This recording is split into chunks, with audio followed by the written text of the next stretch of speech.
Want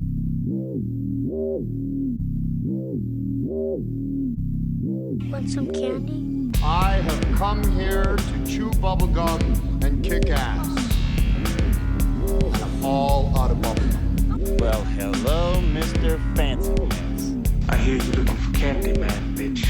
Give me some sugar, baby. Like scary movies. Want some candy?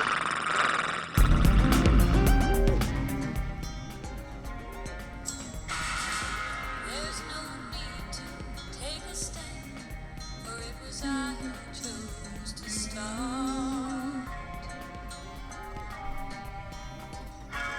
I see no need to When did music become the thing we do every time? Since the I... beginning. Yeah, what are you talking about? This has always been our thing.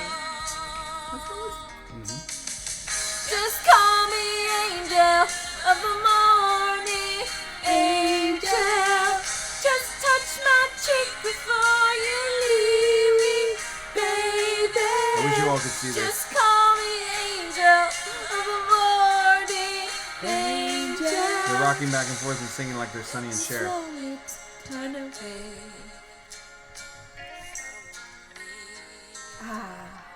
It's a nice song. Kiss me, fat boy. Yeah, kiss me, fat boy. You know what they say about dairy? No one here really ever dies. Thinking taking all that derriere.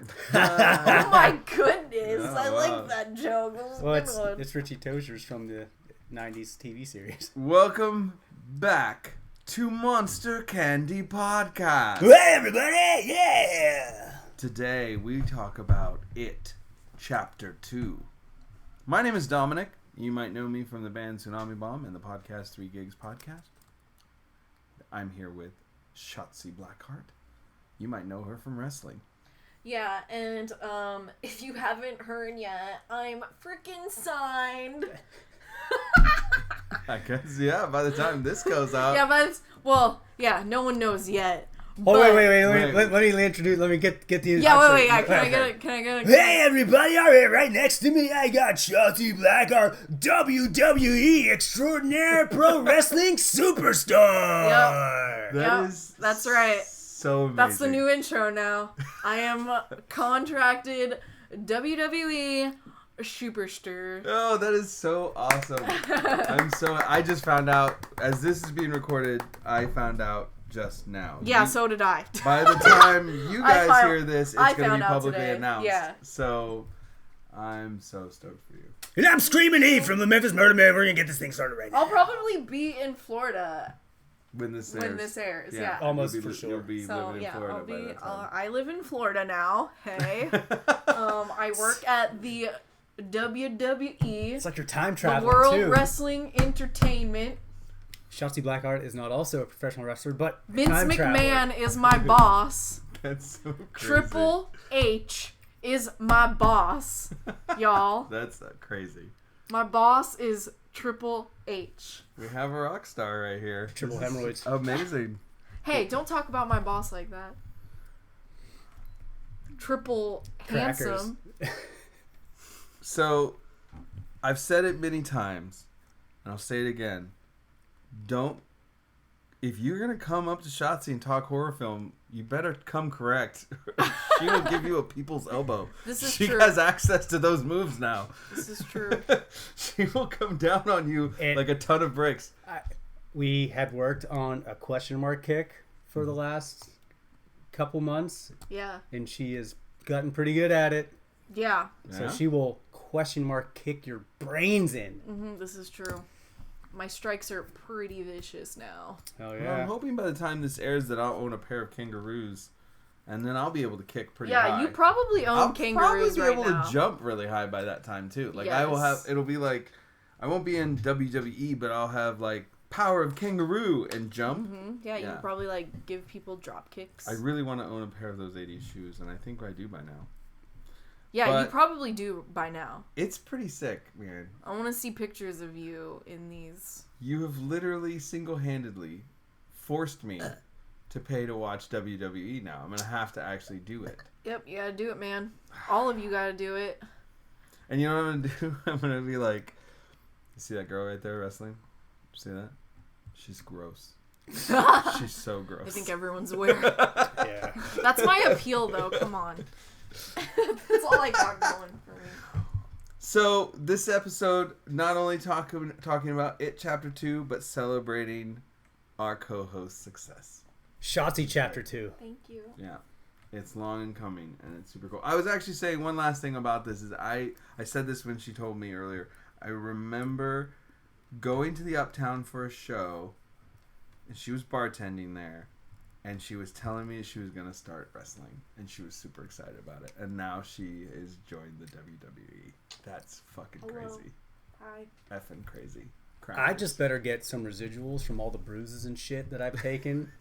Because I am not in this business. He was my practice dummy for a while. I could just see you coming out. Hey, how's it going? Ah! Like, Yeah, no, I'd come home from wherever. Let's try this. Or he'd come home and I was just watching wrestling. I'm like, hey, I need to try this submission on you. Or we're at the gym. She's like, hey, all right, I want to work on this. I'm like, fuck, all right. I mean, you know, He used whatever. to, yeah, he did not want to. You're like He got hit in the face quite a bit. you're like the grumpy old man trainer from Rocky. Like you're Mickey. Like, yeah, you're like Mickey. Yeah. You're like, get up, you son of a bitch. Get up, you son of a Screamin E bitch. loves ya. Yeah, Get out there and go crazy. the worst thing I ever did. I couldn't hold it because I totally see it. That's you. The worst. You're so angry all the time. The worst and best thing I ever did was Oh my god, that's so funny. teach her like how to properly strike. Oh yeah. Yeah, because I would end up with a fat lip every once in a while. I'm like, motherfucker. Yeah, I'd be like, say, hey, I need to try this kick combo on you. Boom in the face. I'm like, I have to say some of the stuff I've seen you do just totally blows me away. As somebody who is, I am not necessarily a wrestling fan. Shotzi kind of made me a wrestling fan. Any attention that I pay it is your fault. And now, fuck you, because now I gotta watch WWE. But and I'm not even gonna say crackers there. I mean it. Fuck you. Now I gotta be a fan of WWE. Well played, Vince. Well played. He's like, I really gotta get this Dominic guy to watch. He's just- Maybe I'll hire his friend. He's resisted the entire time since the 80s. God. But some of the moves that you're doing now are fucking crazy. Like that Well, chair thank jump you. and some of the Thank spins you. I've seen you. I've actually seen you in the ring looking like freaking Black Widow, spinning around people's head and dropping them down. It's Yeah, pretty awesome. That's what I do. I'm impressed. Yeah, you know. Well, something that not all of us, I think, were impressed with, but some of us might have been impressed with parts of it. It's time to talk about It Chapter 2. It chapter deuce. it's definitely a deuce, as in a big pile of shit. Hey! PG. I didn't feel like as strongly as you do about it. Ugh. To me, I felt like it was a pretty good movie. I liked it. I thought that it had to make up a lot of ground that the first movie had just disregarded. It's gonna groan through this whole I'm just gonna episode. keep groaning. Highlights. I'll throw out a highlight. I think Bill Hader gave one of the best performances he's ever had. Yes. I won't say the only redeeming part of that movie, but by far the best part of that movie Was Bill Hader's was Bill Hader's performance. Bill Hader's performance was amazing. He was great. He was a solid. He was completely believable. He was Richie from the books. He felt like Finn Wolfhard grown up. He really just nailed it, and like that dude really deserves a lot from this.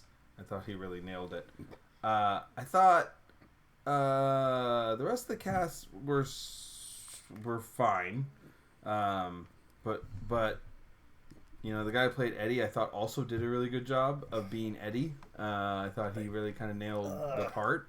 But I think, I think Bill Hader really killed that.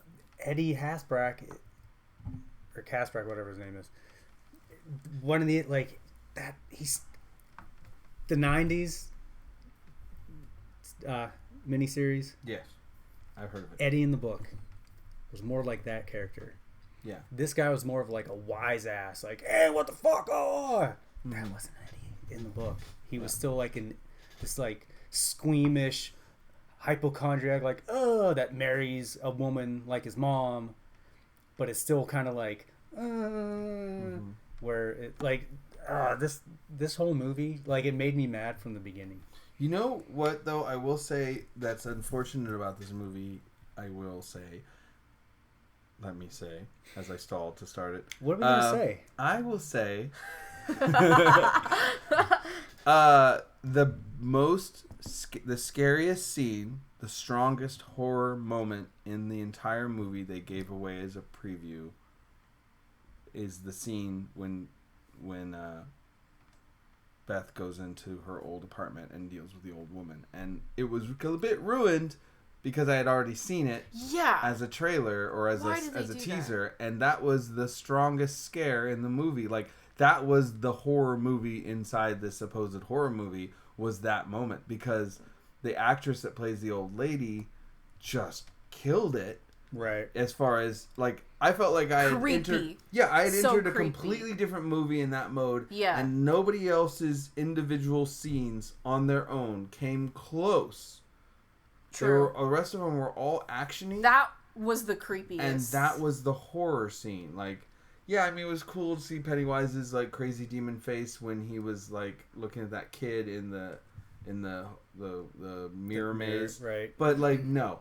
That old lady...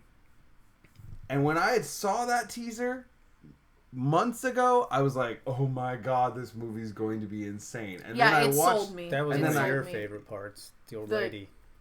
The old lady, Oh, did you but see when also she's walking in the background. any of the scenes where Pennywise was alone with a child, those I thought were really great. Hello. I think Yeah. I got it. Hello. Like when she's talking to the little girl. That was really cool. And then in the maze, that was good. Any bit. Yeah. Let me just dive right there was into only this. two, right? The there's girl only two under kids, the and then the Skateboard, the bleachers, and the kid. I died and you lied. See, You lied and I died. God, I'm not this biggest issue with this movie is, okay, don't get me wrong, the miniseries did this as well. It kind of rearranged some stuff and mashed some things together. This one did it, but it just didn't make, some of the shit didn't make sense of why they would change it. Why really focus on this part? Because I started reading the book again because, you know, I'm like, wait, did that happen in the book, or am I remembering the miniseries? Like, you know, you lose track of what happens, and Stephen King gets into so much fucking detail. Like, Oh yeah. you're like, oh my god, get to the point already. Like, whatever. He's But the it- backstory of every. But I read like summaries of each chapter. But it's just like all the shit that they were rearranging. Like, for one, the Mike Hanlon and the Eddie Bowers, that whole situation, they totally like just rearranged that whole timeline, switched people, because Mike gets attacked in the library, and then Henry Bowers goes to the hotel where he does attack Eddie, but he breaks his arm, and then Eddie ends up killing him there. This one, he attacks Eddie. Eddie stabs him in the chest. He falls out a window, pulls a knife out, and then proceeds to the library. Yeah, it's backwards. It's like, what? And then Mike wasn't supposed to be in the movie. In the book, he ends up in the hospital. Right. You know what I from mean? what?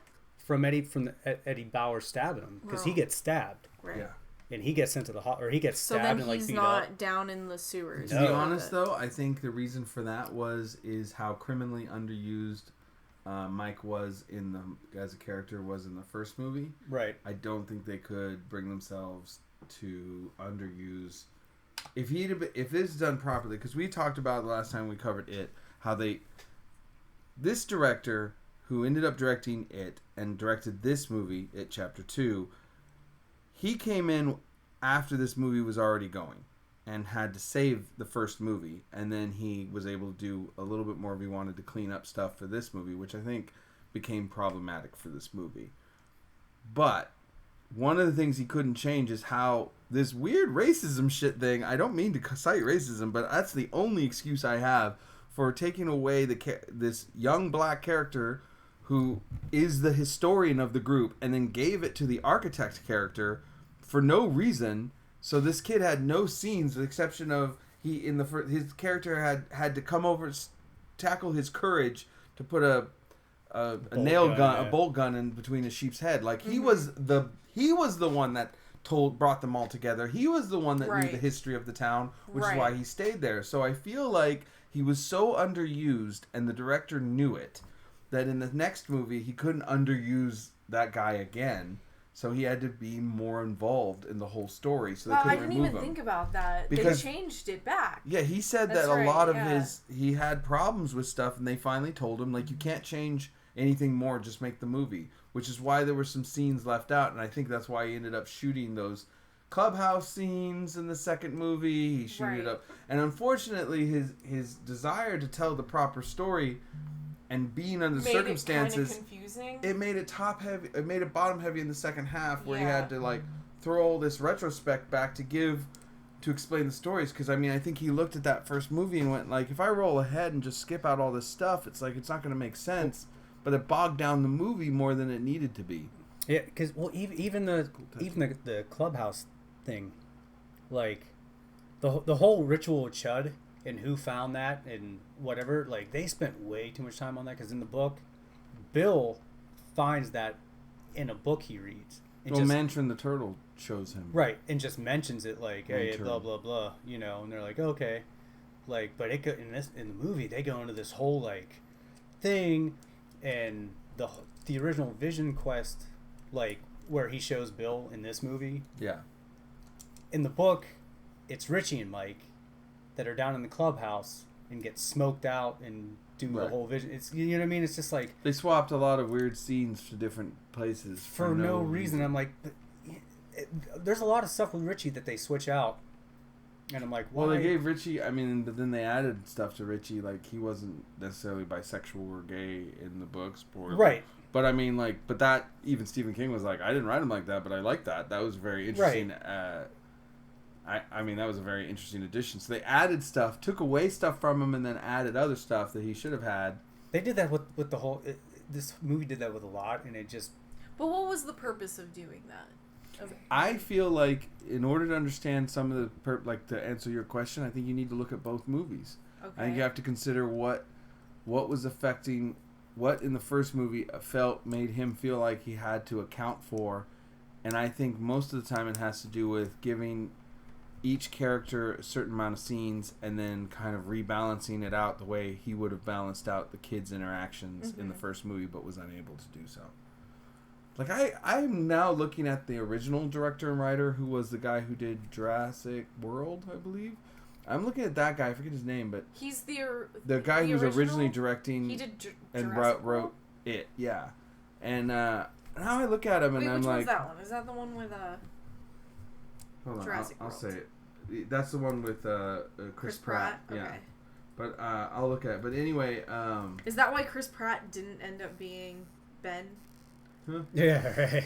He's like, well, I'm gonna be loyal to my director. I don't know if he's loyal to the director, but maybe. I mean, but yeah, Colin Trevorrow, I am almost positive was originally attached to it. I'm almost 100% positive that that's who this guy replaced, and I feel like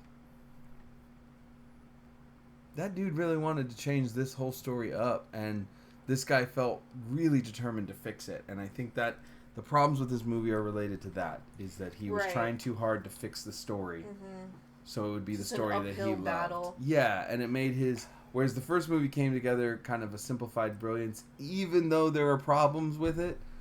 The second movie, I think, gets bogged down by him trying to do janitorial. It felt... If you never saw the original miniseries or even read the book, then you'd be like, okay, so, like, you don't have any reference, so it would just make sense in relation to you just watching the movie. Like, okay. But, like, seeing is how...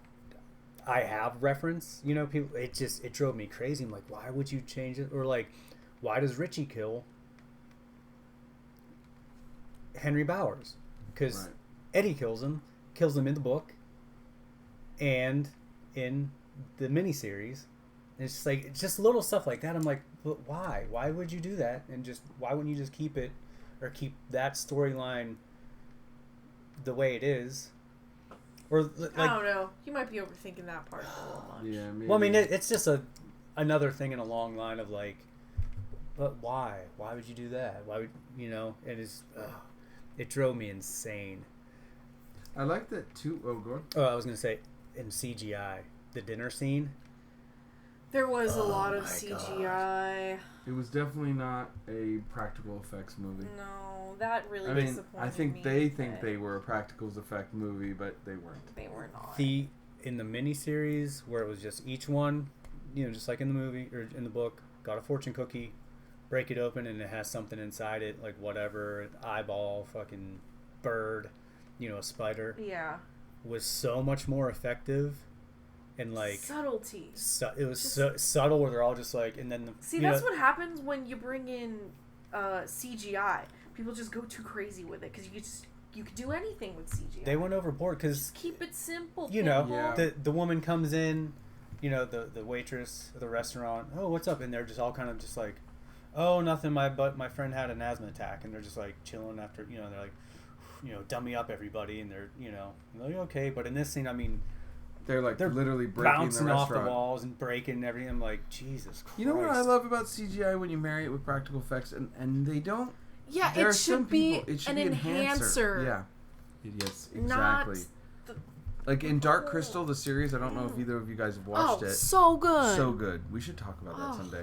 But it's an amazing series. Everybody, beautiful. if you like Dark Crystal at all, it's beautiful. Highly recommend. But they use practical puppets. So for everything, beautiful. and then they CGI'd enhanced them, so you get like certain eye blinks. The way you're supposed to. Yeah, you get like tongue movement in these puppets that you never would be able to do, and it just looked rad. It wasn't distracting to me. And then there were some scenes where you'd see like practical effects running around it, and then it was kind of CGI on top of it, and I just like.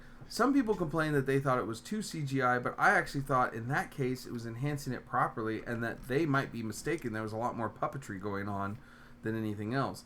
I really like it when they just combine the two. And like the remake of Evil Dead they did a couple years ago, that was really, really good for effects plus CGI on top of it when it was the remake of Evil Dead, the more recent one. Yeah. I thought they did really good job of combining the two in that. And, I think that I don't think that CGI is the answer to everything, and too many directors and too many they use it as a film crutch. companies think that that's the way to go. Is it a lot cheaper? Yes. No. Yeah. Well, I'd say probably now. Yeah. I think Probably. it was Just 'cause always. technology is just more and more advanced, so it's easier to just. But, I mean, it's a lot of do-ba-do-ba-do hours on to your work computer, on. I mean, it's a right. lot of hours to kind of do all that Sure. stuff too. But then again, on the other side, it's a lot of hours to make stuff. I personally think they got to go hand in hand, and I think you can't rely too heavily on either. It's got to be like 70-30. Yeah, I mean, I like the idea. Take away the strings, take away the stuff, make the muscles move better, give it more life. Right. But just let me know that it's actually an effect that somebody made that's sitting there with the actors they're interacting with. I remember when we were at Monster Palooza and we were listening to Bruce Campbell talk about you want to know what it's like in one of those Marvel movies? Okay, here's what it's like. They ask you to get up there and react to a tennis ball on a green screen. You wait around all day. If they set up the shot, you walk out there and you're like, what? And then you gotta go sit down. And as they set up the next thing, he goes, hey, don't get me wrong, it's good money, I love it, but I mean, come on, that's what you're doing. Right. You're not acting to anything. And I just... That's hard. Yeah, I mean... That's skill right there. Yeah, I mean, but I will say there's a lot of little references in this that I thought were really, really cool. It's kind of funny. It's like okay, the license plate above the wall of the owner of the antique shop, who is Stephen King, there is a license plate that says CQB241. that is the same license plate as Christine had. So like, What? there's lots of stuff Cute. like that. Give me more. Give me more. That's adorable. I love that. I Yeah. love Christine. So Yeah, it's such a great movie. I was kind of thinking for a while that like my wrestling name would be Christine Fury. You know? Oh, there you go. Right? Isn't that kind of cute? Maybe if That I is have cool. to change my name, maybe Christine Fury. I don't know. That'd be cool. Maybe. That's a good one. Yeah. I mean, you're pretty identified as Shotzi Blackheart now, but I mean, Yeah, it's but time for I might need to change it. Yeah. You might Well, need to Christine- keep it. Honestly, if your name becomes Christine Fury, that's pretty sick. That's not bad, right? It's kind of sexy sounding too. Yeah, it is, and if you know, you know. Yeah. If you know, people are gonna be like, "Oh, that's cute." I see what she's doing. No. Yeah. She fucking copyrighted, trademarked that stuff so no one goes steal it. I was also thinking about my name being King. Cutie Kong because I really like cuties. Mm-hmm. You know those Little oranges. little oranges. I like Christine Fury better. Gotta say, I will say that one thing I did not notice, and I found out in my notes here, in the novel, Eddie ponders he may have married Myra because she reminded him of his mother. Well, in this movie, the film adaptation, it's the same actress. Molly Atkinson both plays Myra Kasprak, Eddie's wife, as well as Sonia Kasprak, Eddie's mother. And I was thought like, she looked familiar. Oh, I was like, and I thought they were just trying to make the actress Right. look like each other. I didn't realize it was the same actress, which Neither I think did is I. amazing. Stephen King's there's a Dark Tower on the artifact, the Native American artifact, the symbol with a circle with a large point and several other smaller points that represents the Dark Tower. So Stephen King's the tower that binds all the different worlds together. So Right. I mean, there's a reference there. Another thing that they went into a whole lot of detail about, and in the book, it was just kind of like there's this thing. I don't know if it'll work. Right. But let's try it. Like, but in this, it was like, oh my god, like this is the, But then Mike, later they're like, you lied to us. And he's like, I didn't know. It was just. So Brandon Crane, that played the young Ben in the TV movie, he has a small cameo as a businessman in the video call to the current older Ben. So he's in there, the other Ben. I mean, it's crazy. There's let's see, like going through everything. There was so many little weird references to, like, there was a bunch of cameos. Did everybody catch? Let's see. So, Stephen King is obviously the pawn shop owner. Mm-hmm. Peter Bogdanovich is the director of the movie based on Bill's book.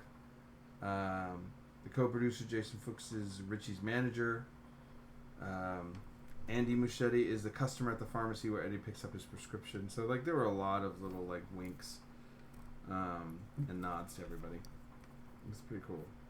There was something that you did not like What? about the movie. What did I not like? I mean, there was tons of things that I didn't like about it. What was but one big thing you didn't like about it that you haven't mentioned? Stan has something to do with Stan. I don't know. Oh, about how the letter, like how Stan turned into a hero.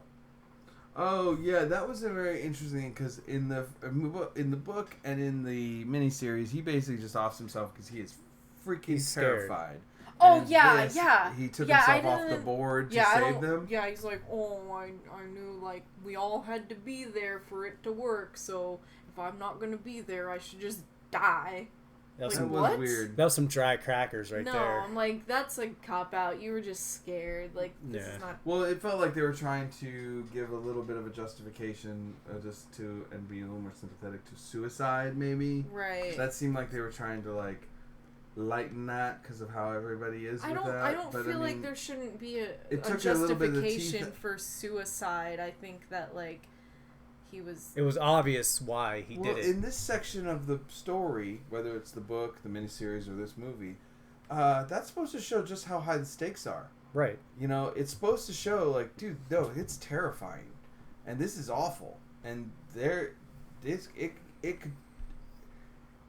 it had made everything so frightening. Like one of them, who was strong enough before, just like, nope, can't do it again, not doing it again. And so to have him try to, like, it did feel a little shoved in at the end to have him try to be the linchpin, like he was doing. There was something great there. You know, I get it, but I'm like, oh, the room where Bill is typing at the end of the film, where he gets a call from Mike, that is the same room from the end of Stand By Me. Okay. Isn't that rad? I knew it looked familiar. Right. It did give me that standby feel. The criticism of Bill's ending is a reoccurring criticism about Stephen King's novels, the lack of inspiration for endings, even in otherwise well-acclaimed novels. So what Bill is getting is what Stephen King has to deal with. People not liking the endings. Another thing that really bugged me is the whole ending that they just cut out, and Bill's wife's character, like Audra, the Audra character, like all that out. But which would have been, I'm like, okay, whatever. But one of the big reasons why Silver, his bike, is so important to him and important to the story is because it not only saves, well, in the book it saves Richie's life from the Frankenstein mummy thing, but in the miniseries it saves Stan's life, and it saves Audra's life at the end of the movie because he's like, and he says, this bike, this helped me save Stan's life one time, and I'm hoping, we could outrun the devil with it, and it brings her back from that catatonic, from the deadlights, basically, her issue. I think they want to just keep it more intimate between them and just cut her out. It was weird though. There was some weird, I think they tried to simplify stuff, but it's a little strange because, like I said, this movie doesn't have as much horror bite because Eddie's death in the book is way more gruesome. He gets his arm bit off and he bleeds to death out of shock. You know what I mean? In this, he was kind of just thrown around and spiked, I think, and that was it was just sort of weird. I do feel like they lightened the tone a lot for the ending. They tried to soften it. It's so weird. There was a lot of attempt to soften this. No slingshot and no fucking silver, nuggets throughout the movies, period. Which I'm like, that's like a big thing in... Was that in the book, the book, yeah. Mm-hmm. And the whole thing with Bev being like a dead shot, like that's a legit, a big thing. Right, yeah. And in the end, in the book, which is also similar to the miniseries ending with Eddie Kasprak and his aspirator for his asthma, when it is the spider and it's got everyone and Bill and Richie do the ritual of Shudder and try and get to it through their minds, and they get lost. But to and they're just standing there like, but to buy them time to get back, to their bodies essentially, because Stephen King's all gacked out on cocaine. He's like, all right, we're gonna do this trippy thing where they're trying to find him through their minds and all that shit. In the miniseries, he takes his aspirator, squirts it, sprays Pennywise, as the spider, sprays it in its eyes and down its throat, and it's burning it, and that's why it retreats, and it gives them time to get back, and then that's the whole thing. And I'm like, so he basically saves their lives, where in this one, it was just like they just took away that. I'm like, wait, what? That was such a good thing, because while it happens, he saves him, he still gets his arm bitten off, and he gets his ribs crushed, and he's bleh. But yeah, I mean, it's still a thing. But did you guys like the Thing reference that happened in the movie? I loved that. That was my favorite part. Again, Bill Hader, great line. You've got to be fucking kidding! Mm-hmm. Right out of the Thing movie, such a perfect callback. I love that part. Another with Richie's character, I feel like in 2016 or 17, whenever the first movie came out. In the book, he's a DJ. In the miniseries, he was a comedian still or whatever. but I feel like they could have changed. I mean, this is just a little thing. I'm like, yeah, they could have probably made him like a famous podcast host or like something to make it, because they were Make it more up to date. but still like the book, because they were doing Right. a lot of stuff that was like, okay, that's directly out of the book, But then other stuff that was directly out of the series. out of the series, and then just some other shit that just didn't make any. I was just like, oh, we made that up. Like the whole Bev and Ben scene, like where they're finding each other and the thing, and just that whole long drawn out thing at the end. I'm like, what? Why? I don't. What's happening? What are you doing? I thought it was interesting they did away with the eggs. Yeah. Eggs, the fact that Pennywise Laid a is bunch of eggs. actually like a spider-like creature that laid a bunch of eggs, and they just Right. don't even touch that. Well, that's another thing.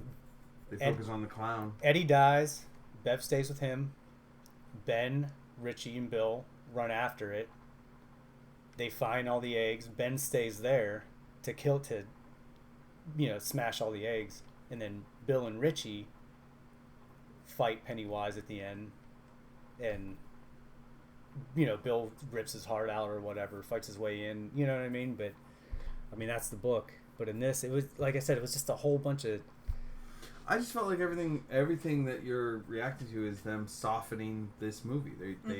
They left very little. They were trying so hard to fix the story and the plot points, and they were trying to squeeze so much in that really we lost out on true horror. And so, like, that's why I think that, I mean, that whole sequence of the apartment was so strong. I felt like I was watching an entirely different movie that had my attention completely. And the theater I was in, there was a guy who was screaming his shit off. He was like, as soon as he walked in, he was like, he had not seen that scene before. Yeah. And so this guy was reacting to it, and like he had the rest of us dying because when they're in there and she just pauses for a while, like when they're having tea, and she just sits there and stares, and he's like, you just hear this guy go, "Oh hell no." Oh, hell Those no, are my no. favorite reactions No, in no, theater. no. Oh no. And he's like, and then when she Done. walks in the background all janky naked, he's like, and she's got no clothes. You gotta get out of there. And everybody's just dying. But it's like, it saved that moment for me because I later realized this is the scariest scene in the movie. Right. And there's only one. I mean, it's a little freaky when he talks to the little girl. There's lots of great throwbacks in it. I love that though the circus clowns were all Tim Curry it. Yeah. All of them. So that was cool. There's a lot to like, but there's a lot to. And It rereading just got bogged down. rereading the book, and in chapters of I it, still love the book. and the miniseries, because Tim Curry, hands down, that Pennywise Yeah. was the Pennywise from the book. Well, also more time appropriate. I mean, the book came out, I believe, in the late 80s. So Right. by the time they did the miniseries in the 90s, you were still pretty much time correct for the book. Like, they were showing the kids in the 50s, 60s, and then it was like, Right. it was only about half a decade moved over into a new Right. decade. So Right. instead of 80s, it was 90s. Instead of Right. 50s, it was 60s. But it was essentially this. This one, they moved way up to 80s. But now. just the whole, like, even the way Pennywise dressed in the book and in the miniseries, Yeah. like Tim Curry, like that, it was, and how he played it, like some. I love Tim Curry. Hor- I think his performance was perfect, but I don't think that, like, that clown, that sort of clown, creepy clown character in this time right now would have been as scary to As the effective. audience. Yeah, it wouldn't have sold as well. Well, I don't think the clown concept works at all, actually. My brother's big argument, as I mentioned the last time we did it for chapter 1, was that if this movie was called Boo Scary Clown, it would be the best Boo Scary Clown movie ever made. But Right. this movie, as it, like, he's like, hey, you're not going to walk up to that fucking clown. That's true. You know, that's the argument I was Yeah, got in, right, or not right. argument, but we were discussing it in a group Right. on Facebook. It was like a horror group, and someone put up about it, and I'm like, Right. He's supposed to be inviting yeah, to children. he's supposed to be a happy But he's clown. not. Well, Until, back all. then, what was the popular kids show? It was the Bozo the Clown, yeah, yeah. So Right. it was like seeing another clown, and everybody was Yeah. into clowns. right. But since then, like, we've all found clowns far more terrifying. Thank you, It, and Stephen King was part of that. But, like, also clowns are just weird. John Wayne Gacy. Yeah, like, so clowns have taken another turn. It's like, you can't show me a kid from now that would walk up. Even in the 80s, I'd be like, oh, a clown, you know? But It's especially this one, because he's just like a, hey. yeah, I'm right? like, Yeah, no, you're he's, just creepy from the beginning. Like, Yeah, that there's and no, that is a problem. like, oh, wow, this guy looks like he's nice, and he's just like I a like happy how clown. but he is kind of cute. He does kind of look like an adorable bunny, right? And then the way Right. he lured in the girl underneath the bleachers, I thought was totally like. That was a good scene. Yeah, That was a good I scene. was like, okay, all right. Nobody wants to be my friend. Yeah. I have his voice down pretty decent. Yeah, that's pretty good. Yeah, That's right? pretty They're good. pretty good. I It's just, like he's in the room. I just can't get with it, because I'm like, just the way he looks, it's just too much. Where it's not like, oh, no kid would ever. Really, ever because go. I don't know that scene with the girl under the bleachers. Like I was sold by it. Well, like he- I don't know. he I nailed it. He's probably like, would have talked to him. Nobody wants to be my friend either, you know. And he has the birth. She talks about her birthmark, and he Yeah. lures her in. I thought that was a good application of the clown of now. But like, Mm-hmm. you know, my brother was like, "How would you lure in kids now?" Like, I don't know. Like before, it would have been Barney, maybe like a Now big it's like an dinosaur. And iPhone. now it would be no, it's iPhone. What's Yeah. the big kids show now? Buttholes and Instagram, like I think that would be weird. Patreon stuff. No, I'm not That's- sure what character Yeah, is. what ref- is the, it would be whatever SpongeBob? the super popular character now that because it's supposed to the clown was supposed to take down kids' defenses, so the Right. terror would be that much real Right. when it turned, and it would feast on that. It didn't actually eat bodies. I mean, it bit them and killed them because Right. of how terrified they'd be at their death, and that was Right. that was the food. Yeah, Uh, but there's this fucking movie. but he's a creepy clown. He's a creepy. 100% creepy clown. The design of Pennywise in this movie, I think, is a superior visual of what the fuck the clown. But that in itself is problematic because it's not how the book was, and nor would it actually lure any child Yeah. anywhere near this thing. Right. Which is almost one. I don't recall there being a gay couple scene There being is. attacked in the book. Mhm. I don't remember. It's been Yeah. so many years. Right. I Well, think I that's- read this book when I was When- 12. There was in the Yeah, book. Yeah. yeah. When I was when I 12 saw this when I read this, initially, I was like, huh? And I was like, I gotta go. And then I watched the movie, and I'm like, and I was just mad the entire movie. I'm like, I gotta go reread the book because I can't remember what is from the series, what's from the book, what's made up now. I have no idea what's going on because that was the first thing I was like, I don't remember that at all. And then I went back and reread it, and I'm like, oh, okay, it is. And it's basically like that, you know, guys like, hey, homo, you know, like whatever, they're doing that So whole it's thing. that whole thing. But again, a thing that I dislike about Stephen King is how much detail he goes into. Well, you know, you like it or you don't. I mean, he's definitely like kind of like a modern day H.P. Lovecraft or a modern day Tolkien. Right, but You know, it's for a style of for really the scene, I mean, it's like the first 20 pages are just focusing on like these kids, what they did, who their parents were, and this just branches off into like, you know, a giant tree of like avenues and things. But yet, really world building. Yeah. right, but they did.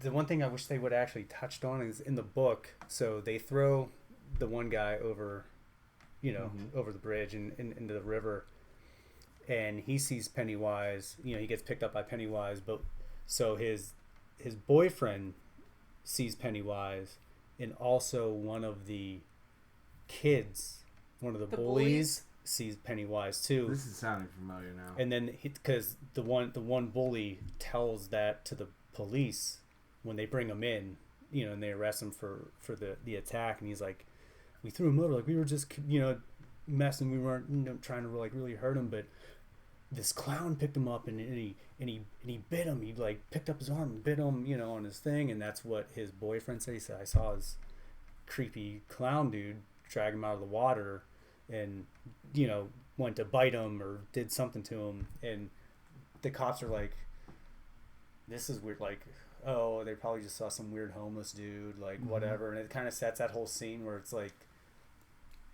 two different people from like two opposing sides are So both seeing the same thing, same which is thing. what makes the cops go something's weird. Right, which is cool, but that's probably in one of the 6 hours extra that they have for this movie. Yeah. So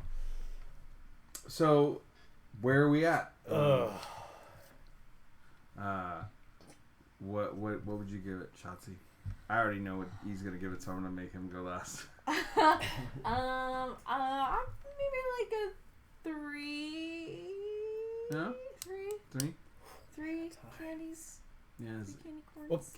I enjoyed it. Like, I thought it was like cheesy and. One last thing. Mm-hmm. Ben, when he's feeling his stomach getting cut up, like, because that's in the book, or whatever. And there's like one mention of him being thin in the beginning of this movie. Like, oh, hey, you're not fat anymore. Like, you know what I mean? And then nothing after that. And then all of a sudden it's like, hey, all right, we're going to make the scene. Just pick up your shirt and show us your abs. Like, that's the, he's like, oh, I'm flexing. Look at my 8-pack. And, I'm like, oh, my God. Took you out of the movie. I was like, what the fuck? Are you kidding me? But, well, I'd have to probably agree with Shotzi. I think that the weak points are weak, but the strong points are strong. Mm-hmm. I think that I enjoyed it. I had fun watching it. That it really tried to clean up, and I appreciate that. It does make me want to read the book again. Me too. I think that it's solid. I'll give it 3 zombie candy corns on it. I think it wasn't a bad movie to me. It just wasn't great. I had problems with the first one, but I have to admit, begrudgingly, the first one kind of flows a little better as far as the movie. This one gets a little too bogged down in trying to fix too many things. Yeah. So you can't just ride the line like that. You're gonna have to pick, and because you can't get close enough to make everybody happy, but you got to try and capture the soul of the piece that you're going for it. And I think there's just some stuff that it was too hard to get over. I don't know. But yeah, so I agree with Shotzi. 3 cute, evil, undead zombie candy corns. So that leaves you, E. How much are you going to give it? Hey, man, you know what I give it? A big, fat, one cute little zombie candy corn. Wow. Really? Yeah. You hated it that bad? You didn't enjoy it at all? You didn't have any... Bill Hader was good. Some of the gore scenes were good. Yeah. Okay. Don't get me wrong. But, like, just the inconsistency or the overcompensation. Like, it was like one or the other. It was like things were inconsistent, or they would just go way over and try and overcompensate and fix too much, and then just add a bunch of random shit that is them just adding stuff to it. Yeah. I'm like, what are you doing? It didn't flow at all for me. It just made me mad, because then it would leave out like important shit that you're like, that was in the book and the miniseries, and you just decided to, I'm either gonna change it, cut it out, or like just turn it into something stupid. Like, so it won. All right, well, there you have it. There you have it. We probably average that out to 2.5 between all of us. But thank you so much for tuning in to Monster Candy Podcast, and thanks for listening to us talk and debate It Chapter 2. And one more time, congratulations, Shotzi. Thank you. I'm so stoked. Go pop a balloon! See you next time, guys.